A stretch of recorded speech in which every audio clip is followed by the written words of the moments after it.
charme do violão mineiro. Idealização, produção e apresentação, Celso Faria. Supervisão, edição e pós-produção, Henrique Menezes.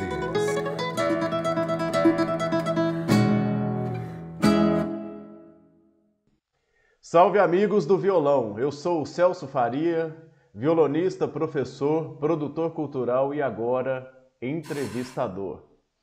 Essa é a nossa entrevista de número 33 do ciclo O Charme do Violão Mineiro.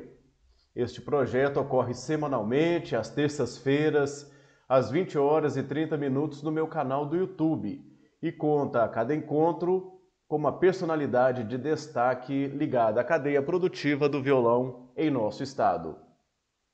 Contamos com a presença de executantes, professores, compositores que utilizam o violão como suporte criativo, compositores que não executam o violão, luthiers, produtores, jornalistas, pesquisadores, técnicos de som, além de musicistas que possuem vasta experiência colaborativa com o violão, seja na vertente música de câmara ou orquestral. Pedimos aos nossos espectadores, aos nossos web espectadores, que nos ajudem nessa tarefa, reagindo, comentando e, se possível, compartilhando a nossa publicação. Para você que está nos assistindo, inscreva-se no nosso canal e ative o sininho. O sucesso de cada entrevista é o sucesso de todo o projeto. Lembrando as palavras do Pierre Santos, um grande poeta mineiro, momentos antes, a entrada de um violonista no palco, o Pierre falou, abre aspas, uma cadeira vazia não é como um vazio coração. Ela tem expectativa, ele não. Uma viola oca não é como um transido coração. Ela espera pelo acorde, ele não. Não é isso, meu amigo Maurício Veloso? Prazer em tê-lo aqui. Perfeito, Celso. O prazer é todo meu. É uma honra estar aqui nessa conversa para essa conversa que a gente vai ter aí sobre violão, né? Muito obrigado pelo convite. É um prazer estar aqui com você. Prazer é nosso, Maurício. Violão, música de câmara de violão com piano. O violão, Maurício, é um instrumento que geralmente ele atua sozinho, ele é quase que fadado ao universo solista, mas é muito bom, é muito interessante quando o violão dialoga com outros instrumentos, com a flauta, com o piano, com o canto, com o violino. E o intuito dessas entrevistas com você, com esses musicistas que generosamente compartilharam do fazer musical com o violão, tende a enriquecer a literatura, a bibliografia do violão. Porque a gente tem pouco bibliografia sobre música de câmara, de violão. Então é muito importante que a gente ouça o que os mineiros têm a dizer sobre o violão e a música de câmara. Muito obrigado. Ô Maurício, a gente sempre faz a primeira pergunta assim, mineiro da onde? Bom, eu sou do leste de Minas, né? Sou mineiro de Governador Valadares, Sim. lá no Vale do Rio Doce. Certo. Mas já tô aqui em Belo Horizonte já há muito tempo, muito tempo. Então, já me considero mais belo-horizontino até do que valadarense, mas sou de Governador Valadares. Você é de Governador Valadares. Ô Maurício, como é que a música entrou na sua vida, ainda criança? Faz um relato pra gente, para aquelas pessoas que ainda não te conhecem, não conhecem o pianista e o professor, né? Lembrando que o Maurício Veloso, ele é professor, ele é pianista. Faz um relato pra gente, Maurício. Bem, eu comecei muito cedo, né? Com 6 anos de idade eu comecei a estudar piano, obviamente por influência dos pais, especialmente minha mãe, que né, queria que os filhos estudassem música, ela colocou todos os filhos para estudar música, e O único louco que continuou fui eu. Mas eu comecei cedo, mas parei relativamente cedo também de ter aulas formais, assim, de estudar formalmente. Eu estudei dos 6 aos 12, mais ou menos 12, 13 anos. Aí eu resolvi que eu não queria mais continuar a estudar piano e parei de ter aulas, mas nunca parei de tocar, né? Fui, né, fazer outras coisas, era muito interessado em esportes também. E acabei iniciando depois um curso de Direito, já com os meus 17 para 18 anos. E ao mesmo tempo em que eu comecei a estudar Direito, eu retornei às aulas formais de piano, né? Isso ainda em Governador Valadares. Sim. E então, nesse meio tempo aí que eu estava na faculdade de Direito e estudando piano, eu comecei a ficar cada vez mais envolvido com a música e com o piano e decidi tentar o vestibular para o curso superior de música aqui na UFMG. Sim. Então, acabei abandonando o curso de Direito. Ainda antes de fazer o vestibular, eu abandonei o curso de Direito. Sei. E passei no vestibular e vim para Belo Horizonte, para a UFMG, onde eu fiz a graduação. Sim. Tive 2 professores maravilhosos na graduação, Lucas Bretas e Maria Lígia Becker.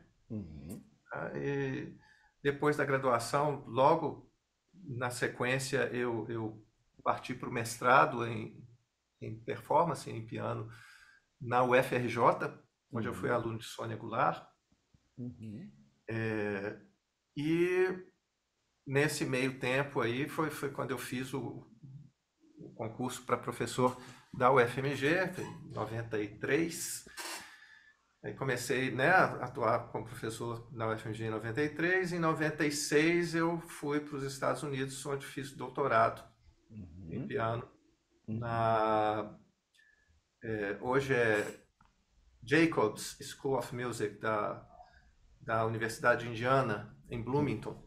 Sim. E retornei no ano 2000 e continuo na UFMG como professor, e esse período todo sempre trabalhando com a performance, né? Como professor de piano, de música de câmara, de literatura do piano. Sim. Eventualmente uma ou outra disciplina ligada à história da música, que foi um campo de estudo meu também no doutorado. E atuando esse tempo todo como pianista, tanto solista, mas especialmente como pianista camerista, com o meu duo, com a minha esposa, com a Militza Franco e Souza. Sim. Nós temos esse duo instrumental já há mais de 30 anos. Nós começamos em 1988. Então, aí acho que deu uma resumida boa nessa trajetória aí. Na trajetória, né? De alguns anos. De alguns anos. Ô Maurício, conta pra gente, tem eu não sei se ocorreu um fato muito importante em Valadares, que foi um concurso de piano. Você participou desses concursos? Você se lembra desses concursos? Era bastante prestigiado esse concurso de piano que havia em Valadares, não era? Sim, sim. O concurso de piano em Valadares, ele começou, se não me engano, foi no início da década de 90. Sim. Eu participei, se não foi do primeiro, foi do segundo. Entendi. Participei, obviamente, como candidato. Não me lembro, fiquei em segundo, terceiro lugar, uma coisa assim, acho que terceiro.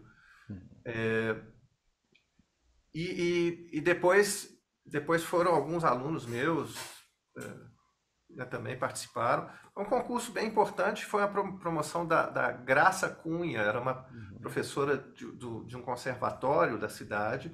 Ela promoveu esse concurso e ela promoveu ações muito, muito importantes. Depois ela promoveu uma série de concertos lá. Sim. Eu tive a oportunidade de tocar por 2 vezes nessa série, que levava músicos do Brasil inteiro para tocar, principalmente pianistas, mas outros músicos também, Uhum. formações de música de câmara. É, e essa série perdurou por bastante tempo, até que infelizmente a Graça veio a falecer. Sim. E ela também ela promoveu a compra de um bom piano para o teatro da cidade. Ela fez uma, uma movimentação na cidade e conseguiu que 88 pessoas doassem, como se e ficou sendo conhecido como projeto das 88 teclas, né? Que o piano tem 88 teclas, então cada Que pessoa deu uma bacana. quantidade Aham. e compraram um bom piano para ser usado nessa série de concertos e tudo. Olha. Aham. Então foi um período interessante. O concurso foi um concurso que atraiu muita gente boa lá Sim. por alguns anos. Depois, infelizmente, com o falecimento dela, acabou que não teve quem continuasse, quem desse sequência a esse trabalho, que foi um trabalho muito, muito legal que foi feito lá. Entendi. Ô Maurício, é muito interessante essas histórias, porque essas atitudes, como dessa professora, né, principalmente no interior do país, no interior do estado, elas são louváveis e elas são responsáveis pelo aparecimento, pelo surgimento de intérpretes são importantes para o incremento da cultura, da música. Então foi um relato muito importante, essas questões históricas. É muito bom a gente relembrar, contar e recontar para que elas não sejam esquecidas, né? Então foi muito, Exatamente. muito bom. E Valadares é uma cidade que tinha uma estrutura, ainda tem, mas está com alguns problemas. Um bom teatro, né, o Uhum. Teatro Atiaia, onde eu fiz o meu primeiro concerto profissional, digamos assim, Sim, ainda de maneira muito atrevida, no meu segundo ano de graduação, sei. em 1986. Sim. E, quer dizer, estamos aí com 36 anos agora, né, Hum. desse primeiro concerto que eu fiz nesse teatro. E Valadares tinha muito pouca atividade musical de música de concerto, né? Sim. E assim, eu fiz esse concerto lá em 86, em 87 eu retornei, fiz um outro, mas não tinha nenhuma série regular. Quem promoveu isso pela primeira vez lá, se não muito me engano, foi a Graça Cunha com essa série, chamava Série Concertos. Olha, que Então é bacana. muito importante para cidades do Muito importante. interior, Aham, cidades que, como Valadares, nunca tiveram uma tradição grande de aham. música de concerto, né? Então, a Graça foi uma pessoa realmente relevante para esse tipo de produção na cidade. Verdade, verdade. Muito legal. Ô Maurício, agora você falou que você atua como professor de piano, professor de música de câmara, professor na UFMG e atua como solista orquestral. Eu já te vi em vários concertos, solando frente a orquestras, né, tocando solo, mas você atua também como camerista, que é uma outra linha da performance musical, com a Militza, que é a sua esposa. Você também já tocou com inúmeras pessoas, Max Tech, Vitor, comigo mesmo. E assim, eu queria que você fizesse um breve relato também, principalmente do trabalho com a Militza, porque o Duo Instrumentalis é uma referência camerística em Belo Horizonte. Vocês já passaram por diversos repertórios, inclusive gravaram um CD. Conta um pouquinho pra gente da história desse CD, do repertório, porque esse CD é uma obra-prima da formação flauta e piano. Ué, obrigado, Celso. Bom, a gente tem esse trabalho, como eu disse antes, desde 1988, né? Uhum. E um trabalho que é constante, assim, a gente está sempre tocando. Acho que a gente, tirando os anos de doutorado meu nos Estados Unidos, onde eu estava Uhum. extremamente envolvido com né, com o trabalho acadêmico e de performance lá, acho que a gente nunca passou um ano que a gente não tivesse uma atividade de concertos, né? Aham. E tudo. A música de câmera, como você disse, é diferente, né, do trabalho de um solista. Uhum.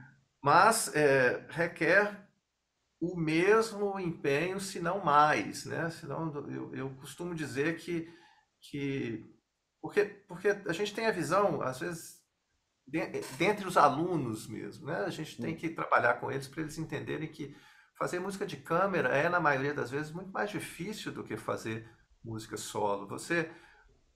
Porque além de resolver os seus problemas, né, as suas questões musicais, técnicas musicais, você tem que resolver aquilo em conjunto com outra pessoa ou com outras pessoas, né? Com outros. Verdade. Aham. No trabalho com a Militza, é um trabalho que depois de tanto tempo a gente já tem uma facilidade muito maior em termos de entrosamento, né? Sim. De diálogo, de pensar juntos as questões musicais, né? E a gente já se ouve muito mais facilmente. Entendi. E o que eu penso é que se ouvir e ouvir o outro é das coisas mais importantes que tem para um músico, né? E, nesse caso, para um músico camerista. Sim. Com a Militza, como eu disse, a gente já está junto há muito tempo, esse trabalho ele já amadureceu muito e a gente trabalha um repertório que é bastante variado, né? A gente já tocou desde do barroco até obras contemporâneas e inclusive transitando um pouquinho pela música mais da vertente da música popular também, né? Que não é obviamente a nossa especialidade, mas é algo que a gente também já abordou, né?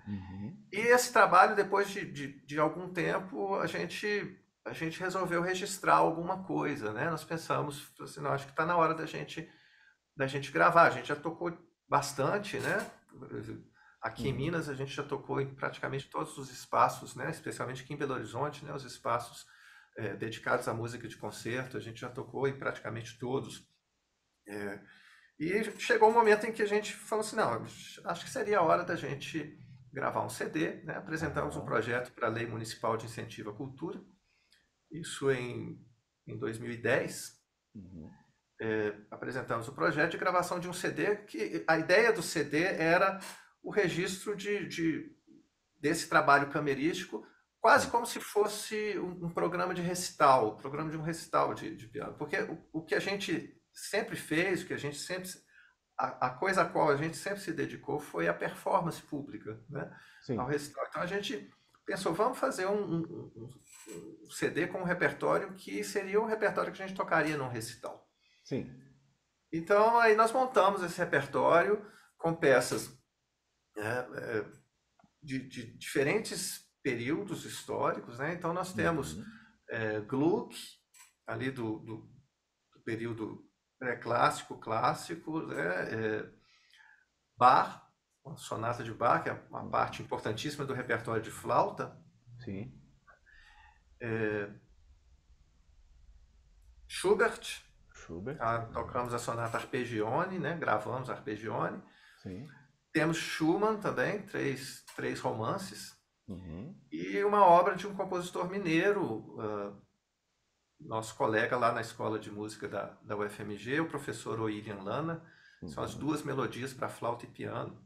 Entendido. Gravamos também Fauré, Morceau de Concours, e pode ser que eu esteja esquecendo alguma coisa.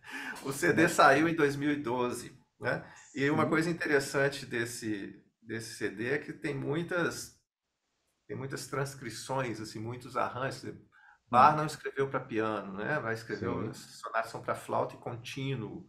Que na época era feita, a parte do contínuo era feita no cravo. Sim. Gluck também é uma redução da parte de orquestra para piano, né? Aquela melodia de Orfeu. Sim, famosíssima, famosa, né? super famosa, né? Aham. Assim, e tornada mais famosa ainda pelo nosso grande pianista que Hum, infelizmente nos deixou recentemente, né? Nelson Freire. Nelson Freire. Aham. Arpegione é uma sonata que essa sim foi escrita para Para piano, piano. foi escrita para um instrumento que não existe mais, que praticamente se sumiu, que é o arpegione, é um Que é o instrumento, arpegione. Aham. né, peculiar, mas é Sim, tocada com flauta, pode ser tocada com flauta, com violino, com com violoncelo, com violoncelo. contrabaixo. Então é É, uma sonata que é muito boa para o pianista, né? Que ele estuda uma obra e tem várias na mão, várias possibilidades, várias né? possibilidades. Né? Sim. Então são obras assim que dão um panorama interessante, mas todas as obras que a gente gosta muito do repertório em que a gente tenha um diálogo muito intenso, né? Sim. Não é? Porque música de câmera, o pianista sempre faz música de câmera. Aham. O outro instrumentista, nem sempre. Às Sim. vezes eles são solistas juntos de um pianista acompanhador, né? Eles Uhum. querem um pianista que simplesmente acompanhe e tal. E o Aham. nosso trabalho, meu trabalho com Militza, sempre foi um trabalho buscando integração, o que se dizia dos quartetos de cordas, né? É Sim. uma conversa entre iguais, né? São dois instrumentos diferentes, Uhum. muito diferentes, mas que quando conversam, eles conversam como iguais. Então, Entendi. a gente buscou sempre um repertório que, se ele não era pensado para ter essa igualdade, a gente procura extrair isso dele. Né? A gente procura um trabalho em que a gente tenha um diálogo efetivo Uhum. entre flauta e piano. E isso é é a grande dificuldade do fazer musical em conjunto, né, Maurício?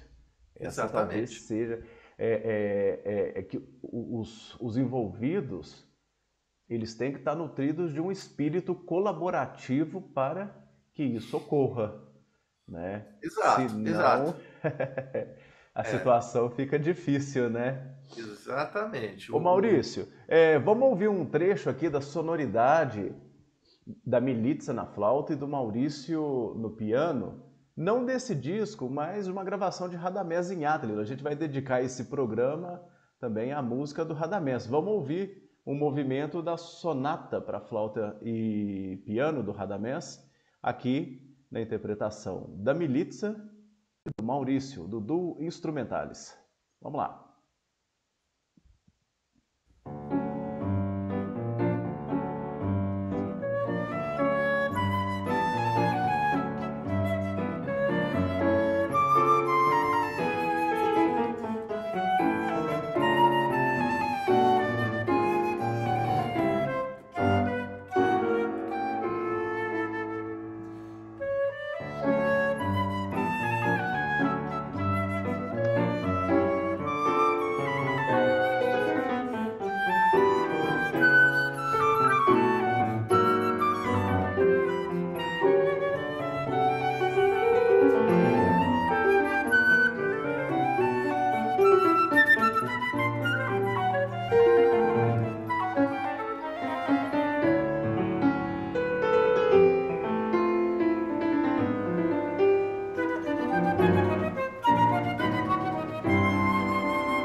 Muito bem, ouvimos o primeiro movimento da sonata de Radamés Inhatali para flauta e piano, na interpretação de Militza Franco e Souza na flauta e Maurício Veloso ao piano.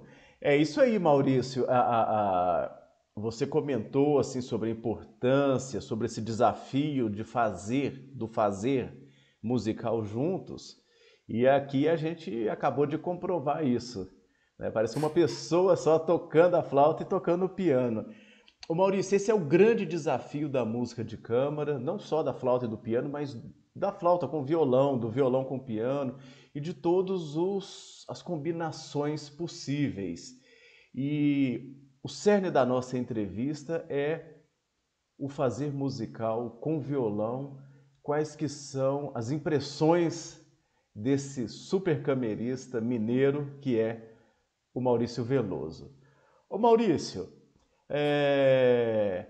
você fez música de câmara comigo, né? A gente tocou bastante, basicamente tocamos músicas do Radamés Inhatali, né? Esse grande compositor brasileiro, essa figura emblemática que o Radamés ele transitou tanto na música de concerto, na música popular, ele foi músico da Rádio Nacional, e o Radamés ousou em escrever para combinações pouco usuais ou não usuais. Uhum. Você não havia tocado com violão até então, creio que não, apesar de você tocar violão popular, né? Tocar, Tocava. acompanhar. Já toquei. E foi uma experiência, foi e tem sido, né, Maurício, o nosso duo, o nosso trio, ele não acabou, né? Nós Sim. fizemos um CD, né? E nós vamos mostrar parte dessas gravações aqui. E eu queria te perguntar, Maurício, qual foi a sua impressão ao fazer música de câmara com violão pela primeira vez? Bom, obviamente, eu já conhecia música de violão para piano e piano, né? Não é um repertório muito vasto, né? Como você bem sabe, não há tanta coisa escrita, não é um repertório tão grande, mas eu já conhecia alguma coisa, mas como você disse, eu nunca tinha tocado, né? Eu lhe confesso que eu fiquei um pouco receoso, porque a diferença de potência sonora, né, de um piano para um violão, ela é muito grande. Tá? Basta ver a diferença de tamanho, né? Ou se a gente preferir de peso, né? O piano pesa aí mais de 300 quilos e o violão pesa quanto, Celso? 4, Pois 3. Depende da quantidade de madeira, né? 3 quilos, talvez. Pois é. Então, é uma diferença muito grande, né? O piano tem uma caixa, uma tábua de ressonância muito grande, né? A caixa acústica dele, né? Do móvel, ela é muito grande. O piano é um instrumento que consegue facilmente, né? Não necessariamente facilmente, mas consegue competir com uma orquestra sinfônica, tá? Em termos de sonoridade. Claro que em obras bem escritas. Sim. Então, mas por outro lado, se a gente comparar, por exemplo, a minha grande experiência camerística que é com flauta, se a gente comparar o piano com a flauta, também há uma diferença de potência sonora muito grande, né? A flauta também é um instrumento pequeno, mas obviamente que é um instrumento que tem, como ela está ali no registro registro geral, mais médio para o agudo, tem uma projeção muito grande, mas é um instrumento que não tem caixa acústica, né? Como tem o violão, como tem o piano. Então, eu estou, de certa forma, acostumado a equilibrar a sonoridade do piano com instrumentos menos potentes. O piano, a não ser quando ele toca com orquestra, ele sempre toca com instrumentos menos potentes do que ele. Sim, é verdade. É o mais comum. Uhum. Então, o pianista camerista, ele tem que estar, né, acostumado a se equilibrar, e ele tem que fazer esse trabalho de ouvir o outro instrumentista e de se equilibrar com ele. É óbvio que a gente depende também, você sabe muito bem disso, a gente depende também da maneira que o compositor escreve. Uhum. Né? O compositor, ele tem que saber escrever para as diferentes formações.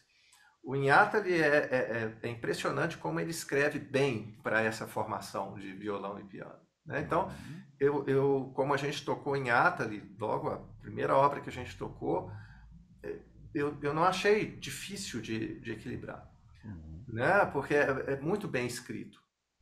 Mas ainda assim, se o pianista não tomar cuidado, ele facilmente passa por cima do violão. Então o pianista tem que saber ouvir, tem que equilibrar, e é aquela história, não é porque você está dirigindo um carro que chega a 350 km por hora que você vai chegar a 350 km por hora o tempo todo, né? Não há necessidade. Então a gente tem que, mas a gente tem que trabalhar isso, esse controle de sonoridade.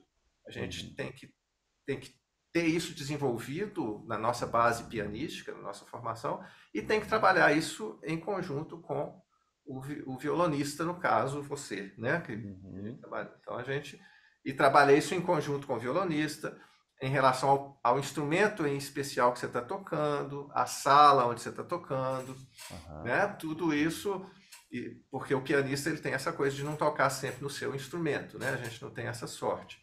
Sim. Às vezes pode ser azar também.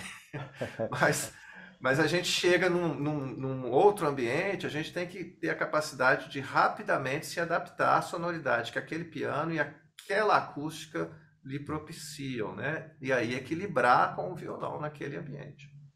Verdade. O Maurício, o violão, tanto quanto o piano quanto o violão, eles têm uma característica sonora muito interessante. O ápice da sonoridade é a hora que você ou dedilha o violão ou percute a tecla. Isso. A partir daquele momento, o som ele vai caindo, né? Então, o ápice é naquele momento.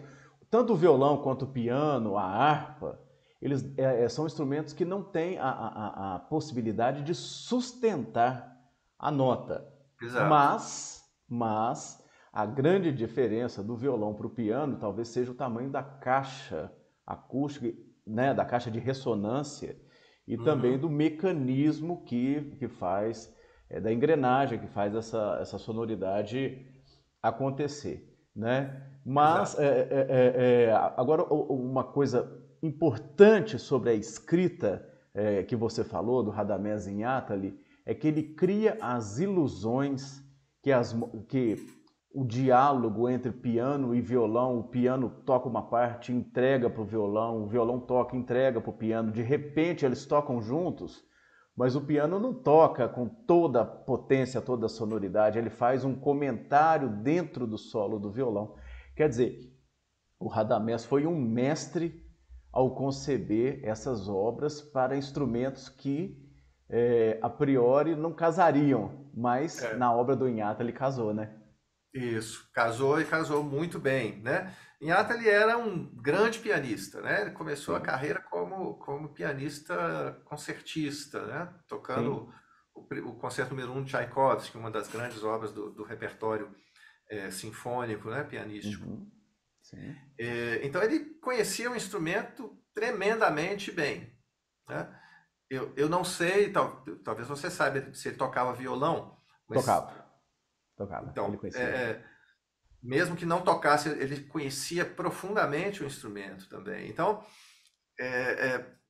não podia dar outro resultado, né? E o músico com a experiência de escrever para diferentes formações, como você mencionou, como ele tinha, e escrevendo para esses dois instrumentos que ele conhecia profundamente, então o resultado é muito bom. Agora, eu devo destacar o seguinte, mesmo com essa escrita boa, o performer, o intérprete tem que tomar muito cuidado, o pianista tem que tomar muito cuidado, porque isso que você falou é um risco, né? Mesmo com a escrita bem feita de Radamés, o pianista pode, nos seus solos, querer soltar a mão Aham. né? É. Né? E aí gera aquele efeito de um instrumento tocando com uma intensidade muito diferente do outro. Tá? Entendi. Então, esse cuidado o pianista tem que ter sempre nesse repertório. Tá certo. Muito bem, Maurício. Muito boa colocação.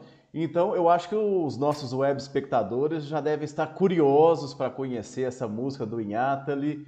Então, vamos ouvir esse áudio, né? O primeiro movimento da sonatina para violão e piano, que é uma transcrição do Inátali do Concertino número 2, que foi dedicado ao garoto, aqui na versão de Celso Faria ao violão, Maurício Veloso ao piano. Vamos ouvir então.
Ok, ouvimos o primeiro movimento da sonatina de Radamés Inátali para violão e piano. Ao violão, esse que vos fala, Celso Faria; ao piano, Maurício Veloso. O Maurício, eu acho que ficou muito claro aí principalmente nesse movimento que a gente ouviu, as entregas. O piano toca uma parte, entrega a música, entrega o discurso musical para o violão toca, entrega é, o discurso para o piano, de repente eles tocam juntos, mas só isso não é suficiente, né? Os intérpretes têm que estar em sintonia com a sonoridade do outro instrumento. E é difícil, né? Não é uma tarefa tão simples. Não, não é simples não. Como a gente estava conversando antes, é a importância de ouvir, né? Uhum. O músico é coisa. A gente usa muito as mãos, os dedos para tocar, mas a gente toca mesmo é com o ouvido, né? A Sim, gente, a gente escuta o tempo todo, tem que estar escutando e equilibrando tudo o tempo todo, né? é verdade. Essa coisa que você falou da entrega é interessante a gente fazer um paralelo aqui, né?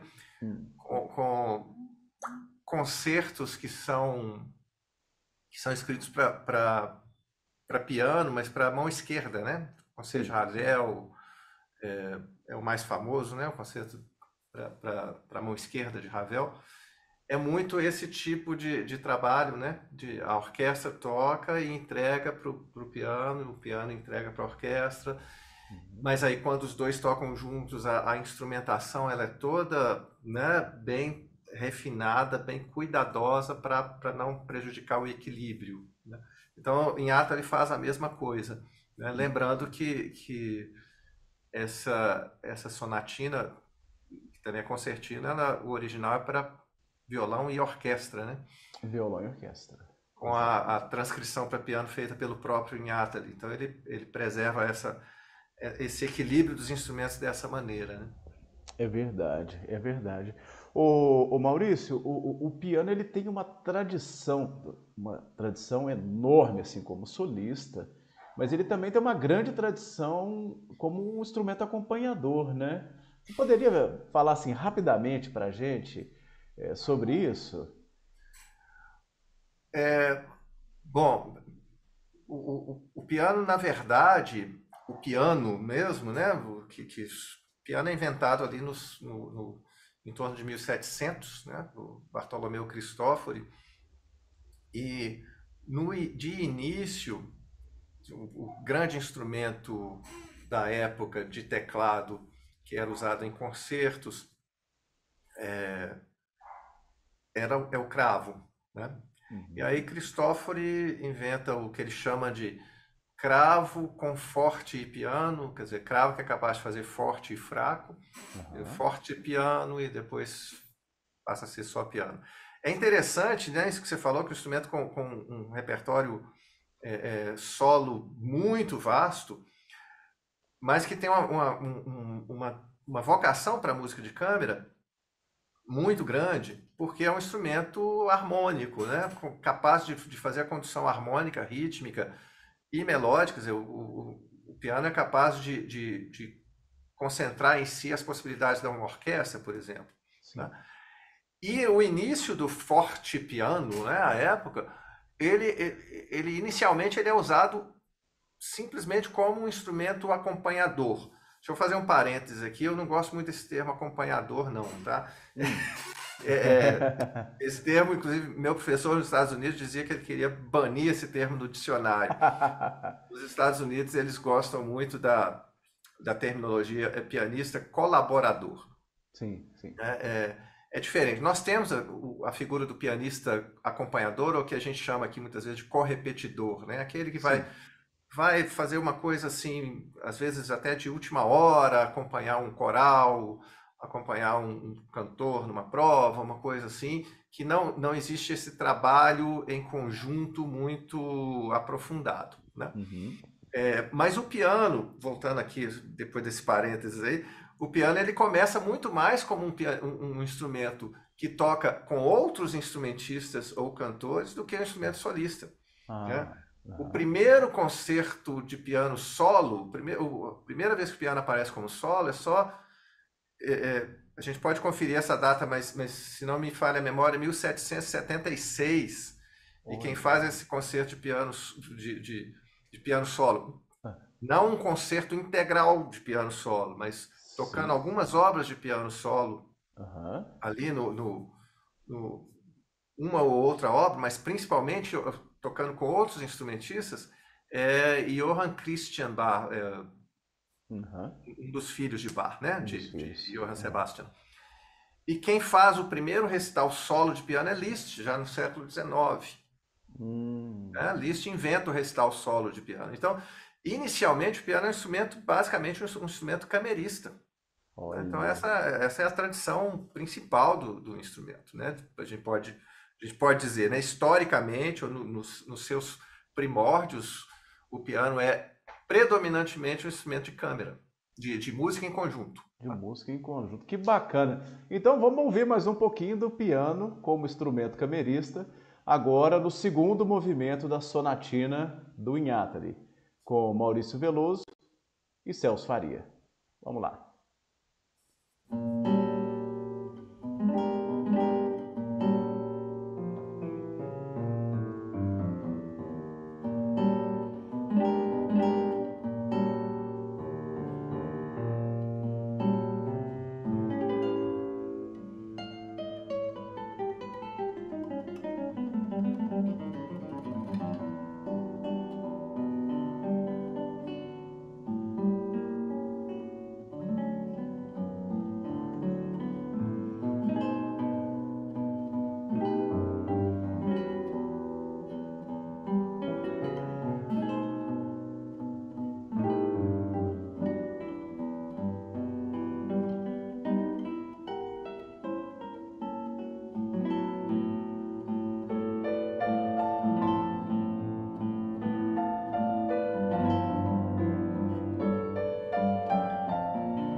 Muito bem, ouvimos o segundo movimento da Sonatina de Radamés Inátali para violão e piano, com os intérpretes Celso Faria e Maurício Veloso.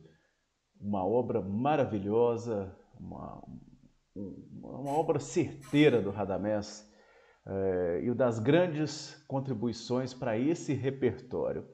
Agora, a gente preparou um momento muito especial, porque embora a gente esteja falando do Radamés, de uma música brasileira, uma música mais recente, essa formação camerística, essa formação de música em conjunto, ela foi inventada há muito tempo atrás e ela já foi muito experimentada. Não é isso, Maurício? Isso. A gente já tem exemplos aí na literatura que vem do século XIX, se não me engano, né, Celso? Exato. Então a gente fez um breve histórico aqui. Você me permite que eu leia, Maurício? Claro, por Porque favor. assim, rapidinho, Por favor. porque assim, parece que é uma formação nova, que é inusitada, porque são dois instrumentos harmônicos, né? Dois instrumentos que têm a capacidade de acompanhar outros instrumentos, né? E que a priori eles não casariam, mas sim, casam, a gente já ouviu, casam muito bem. Então vamos lá, olha só, o Mauro Giuliani, que é um importante compositor para violão, que foi amigo de Beethoven e tal, escreveu um grandul concertante, o rondó e o grande pupurri, por exemplo. O Diabelli, que também foi um editor, foi amigo de Beethoven, escreveu, por exemplo, as 11 peças, uma obra de 17 minutos, uma sonatina de 7 minutos e a Gran Sonata Brilhante de 15, uma obra de fôlego. E o Carulli, também um compositor italiano muito importante do ponto de vista didático do violão, escreveu as variações Op. 169 e o duo Op. 37. Então, todas essas experiências no século XIX, né? E já no século XX a gente tem uma figura super importante para a literatura do violão, que é o Mário Castelnuovo Tedesco, um compositor muito ligado ao violonista espanhol André Segovia, que escreveu a Fantasia, Op. 45. Nós temos a versão das danças concertantes do Léo Brauer e também do Retratos Catalãs, também do Léo Brauer, para violão e piano. E temos música também do Villano Cortes, do Radamés Inátali e de outros compositores. Aqui foi só uma pincelada, né, Maurício? Isso prova que a formação ela vem despertando o interesse dos compositores em busca assim, de novas possibilidades de timbre, de experimentos musicais, de textura. Então ainda é uma formação que está aberta aí a novas composições. Você não acha, Maurício? Eu acho que... Com certeza. Eu acho que você apontou algo que é importante, característico dessa formação, que é o fato de serem dois instrumentos harmônicos, né? Isso certamente cria algumas dificuldades para o compositor, né? Normalmente, música de câmara, você tem um instrumento harmônico, piano, violão, né? Para dar dois exemplos, Sim. cravo, órgão, né? Que trabalha com um instrumento predominantemente melódico, como violino, violoncelo, viola, flauta, clarineta, oboé e por aí vai, né? Essa é a característica principal, né, da música de câmara. Você tem um instrumento harmônico que provê toda essa base harmônica e também a condução rítmica também, muitas vezes. E um instrumento melódico que faz. Mas aqui nós temos dois instrumentos melódicos.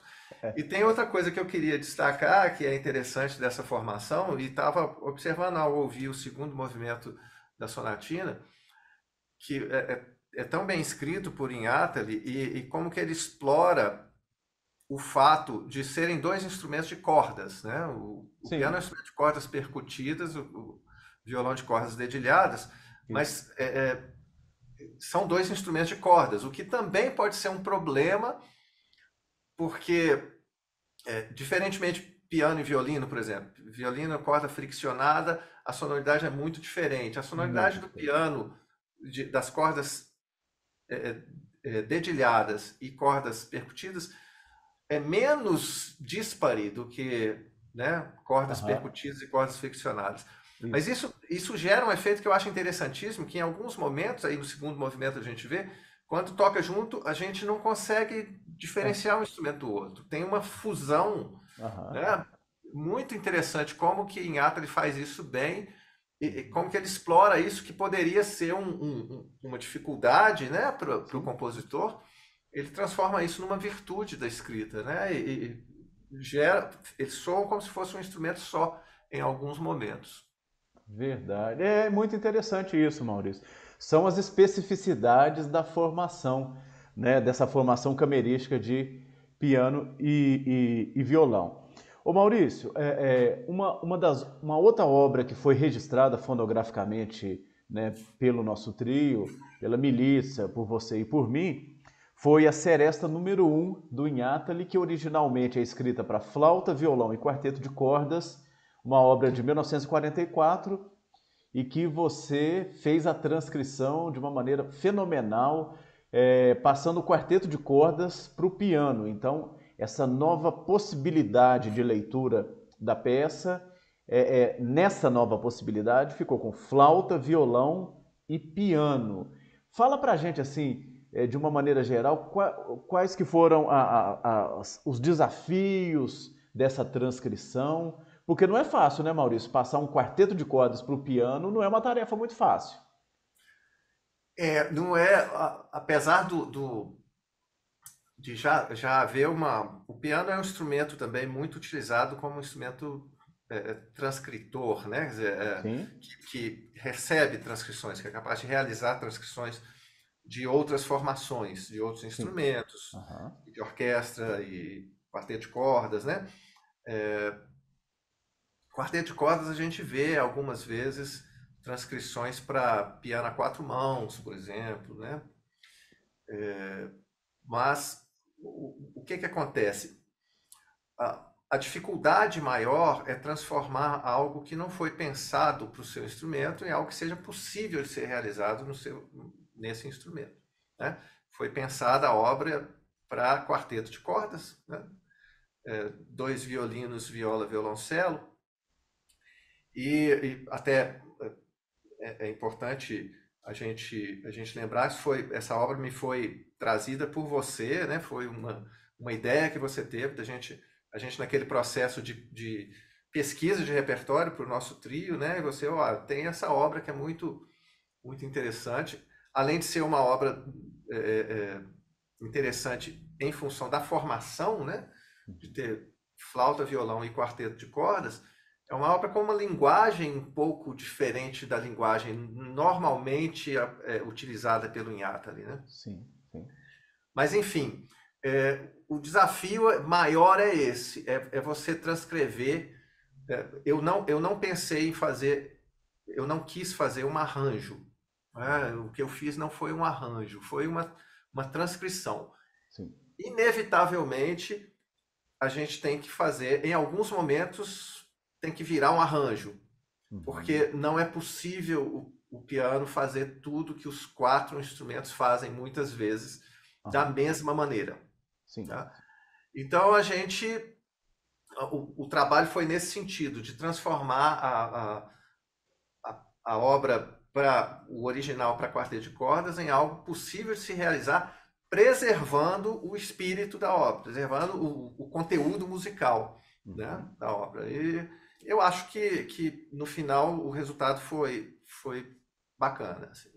Foi, com certeza. Ô Maurício, então vamos ouvir aqui um trecho, o segundo movimento, a valsa da Seresta número 1 do Inátali, originalmente escrita para flauta, violão e quarteto de cordas, aqui numa transcrição do Maurício Veloso, com flauta, Militza Franco e Souza, violão Celso Faria e piano Maurício Veloso.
Muito bem, ouvimos a valsa, o segundo movimento da Seresta número 1 de Radamés Inátali.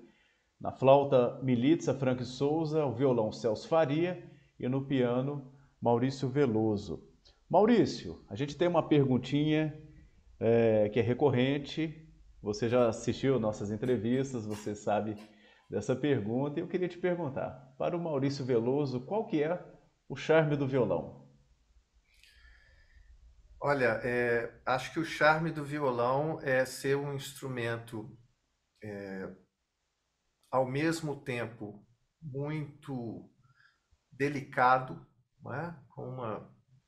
Capaz de uma delicadeza muito grande e com a possibilidade de tantos timbres diferentes, de tanto, né? Acho que o charme do violão, ele vem, esses timbres diferentes, ele vem desse contato tão direto que você tem. No piano a gente está muito longe das cordas, né? O pianista está muito longe das cordas.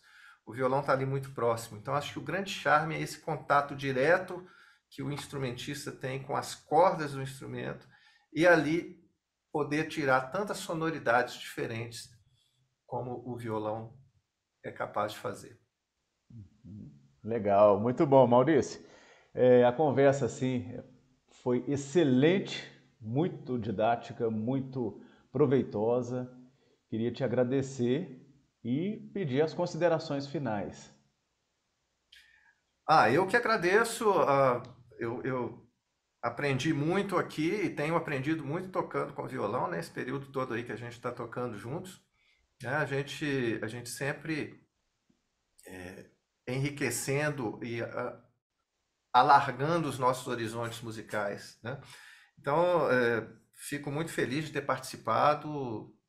Quero te parabenizar pela programação aí, sempre tão rica, tão diversificada, né? E que você tem apresentado aí e contribuindo muito para esse maior conhecimento do que é o violão, né? No cenário musical mineiro e brasileiro, né?